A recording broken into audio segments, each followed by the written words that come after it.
For me, the offensive coordinator got to go. Yep. This was one of the worst offenses in football. Yeah. Nick Caley is his name. Well, never heard that name in my life. Well, if he ate less kale, then maybe he would know what to do on offense. Oh, you're boo. fired. Yeah. Retire the show right now. That was awful. And thanks for coming. No, they need an OC. They need, honestly, in those circumstances, that's where fucking what's his name? The guy that pissed me off and went to the Falcons. Stefanski should have gotten hired to like Houston OC. That would have made sense. Where's Mike McDaniel at? Houston. You need a big name. Go get him.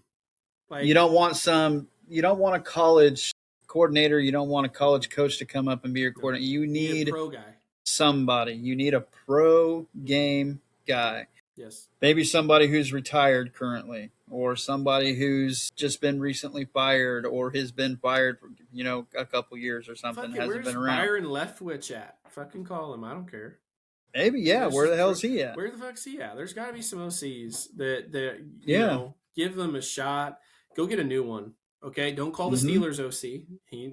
There's some teams with problems that have a real schematic issue creating awesome plays for their team. They just did a poor job. Houston was at the bottom of the list this year. So a big address. And you can call Stroud, blah, blah, blah. No, it was the OC. It was the play calling. It was the setup that was a big issue through the whole year, and the offensive line wasn't all that good. Yeah. Yeah, but when you give away Laramie Tunsil at the beginning of the year, maybe him being on the team still would help in some of those pressures, but they made some questionable moves in the preseason, that being one of them. Yep. OC being really bad this year. The Texans' offense is usually in the top half of the league. Usually and really they were definitely balanced. Not up there this year. Yeah, very, very balanced. But then you have the number one defense, probably by a mile.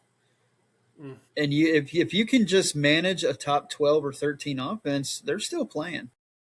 Seriously.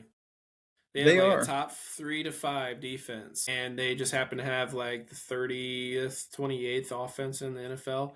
Like that is close to good enough. There's without a doubt, the Texans, they have the best defense in the league right now. I don't care who it is. I would even take Houston over New England, over Seattle. Texans defense is number one. I mean, it's just bar none. I would have Seattle at 2, a very close 2. And then probably New England 3rd. But New England just has that. They have that perfect balance. It just seems they have a top 5 defense and they have a top 5 offense as well. And it's like they can do no wrong. If their defense struggles, their offense is going to be able to stay up with them. After what you've seen Houston do to Pittsburgh and knowing how inept the offense was, you have to take that into consideration. Seattle's offense was pretty good at times, and so was New England's. And one of them had one of the best receivers this season. The other one had an MVP candidate. So you have to take that in consideration as some form of a tiebreaker to really decide. And so Houston really carried the weight this year as more than anyone else. Yeah, instead of complimenting each other, defense was saving the team. Yes. It's not a good back and forth balance.